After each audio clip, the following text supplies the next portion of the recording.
In the dusty deserts of West Texas, 1980, one man's fateful decision to take a suitcase full of money sets off a deadly chain of events.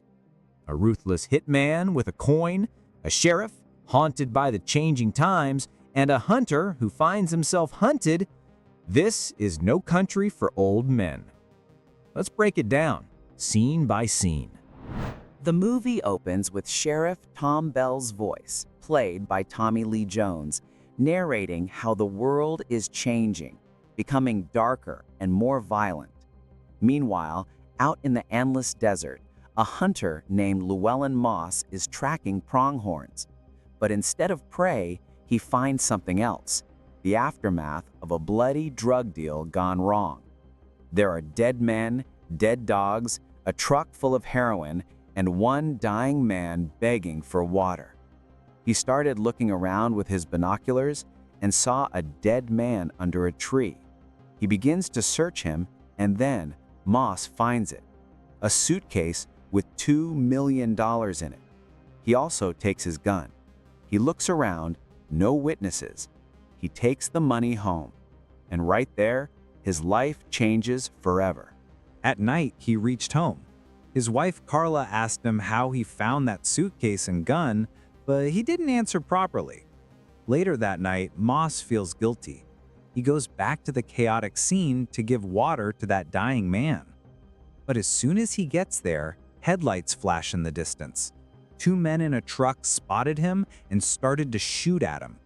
Moss runs for his life across the desert, chased by armed killers. He ditches his truck, gets shot at, and barely escapes using his knowledge of the land. By dawn, he's made it home, exhausted but alive. He wakes his wife, Carla, and tells her to go stay with her mother.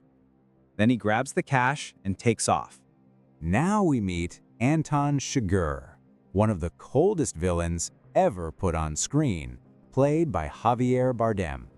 We first see him strangling a police officer with his handcuffs, then calmly using a captive bolt pistol to murder a driver and steal his car. Chigur doesn't kill everyone, only those who cross his path. But when he does, he lets a coin toss decide their fate. Heads or tails, your life depends on luck.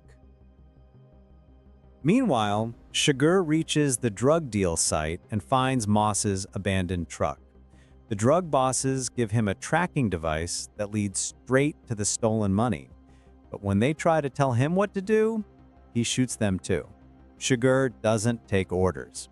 Later, he follows the beeping tracker straight toward Moss.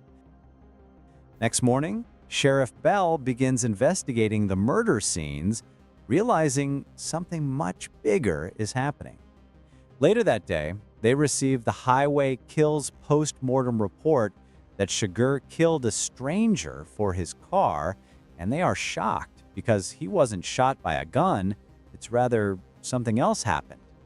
Later, Chigur goes to Moss's house and finds a telephone bill paper where he finds some important numbers that could help him to find Moss. Moss hides in a cheap motel, stashing the suitcase inside the air vent of his room. Before hiding that, he takes some cash from the suitcase and went outside for buying shoes and a rifle. He thinks he's clever, but Chigur is smarter. He searched the whole city with his car and finally found it. The beeping of the tracker gets louder and louder until he finds the exact room. By the time Chigur blows open the lock and kills a group of Mexican hitmen who were also waiting for Moss, Moss has already rented the connecting room next door and grabbed that suitcase through the ventilator and escaped again. Later, he took a lift from a stranger and went to another motel. Moss finally discovers the hidden tracker inside the money bag. But it's too late. Chigur is already there. He broke the door lock in his style and entered the room while firing. Moss jumped out of the window and asked for a lift from a stranger. At that moment, Chigur killed the stranger and started shooting at Moss. But Moss escaped with the truck. He crashed the truck and hid nearby. Chigur arrived there with a calm face. Suddenly, Moss fired at him with his rifle, and Chigur disappeared from there. Both men are wounded. Moss escapes across the border into Mexico, hiding the money in a ditch before collapsing. That night, he pays some random guys $100 to get him admitted to the hospital. In hospital, Moss wakes up to find another man, Carson Wells, played by Woody Harrelson. Wells is also hired, sent by the same boss to stop Chigur and recover the lost money. He tells Moss that Chigur will never stop and offers him protection in exchange for the money. But Moss refuses. He thinks he can still win this deadly game. In hospital, while Moss tries to recover, Chigur patches up his wounds in a hotel room, calmly stitching his own leg with stolen supplies. Then he tracks down Wells and kills him. As Wells lies dying, Moss calls the hotel room where Wells is staying, but Chigur answers the phone. In a chilling moment, Chigur tells Moss, "Give me the money, and your wife will be safe." Moss hangs up. He's not giving up. Meanwhile, Sheriff Bell meets with Carla for Moss's location. He says that Chigur will kill Moss. That's why he wants to save him. But she didn't tell anything about him. Before Sheriff left, he gives his card to her. Maybe later she needs help. Later, Chigur kills the mafia boss who hired Carson Wells to kill him and recover the lost money. Moss crosses back into the US, retrieves the money, and arranges for Carla to meet him at a motel in El Paso. But Sheriff Bell learns of the plan from Carla and rushes to save him.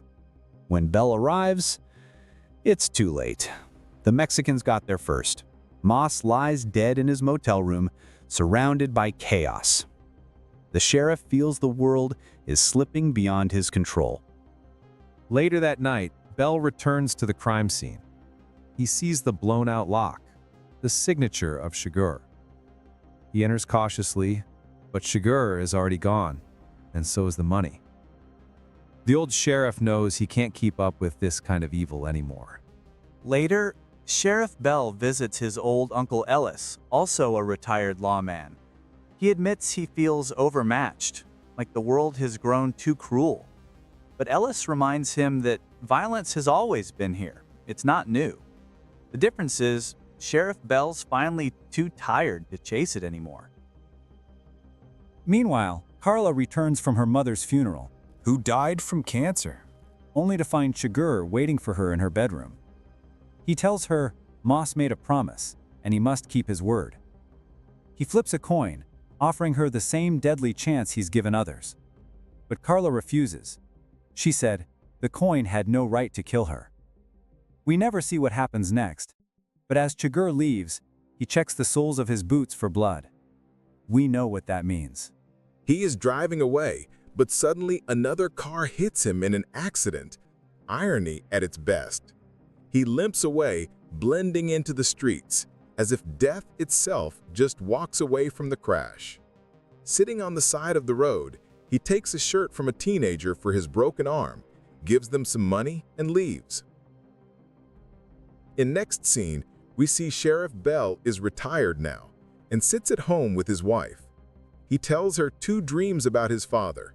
In both, his father rides ahead, carrying fire in the darkness, waiting for him up ahead. It's a quiet, haunting end. A man realizing he's from another time, in a world that no longer makes sense. And that's how No Country for Old Men ends. A man who lost his life for greed. A psycho killer who killed many for this money. A woman who lost her mother and husband on the same day. And an old sheriff who is now unable to control the city because he is too old and the crime rate is increasing day by day. If you like this movie explanation video, please like, subscribe, and share this video with your friends. For now, Movie Mystery Lab signing out.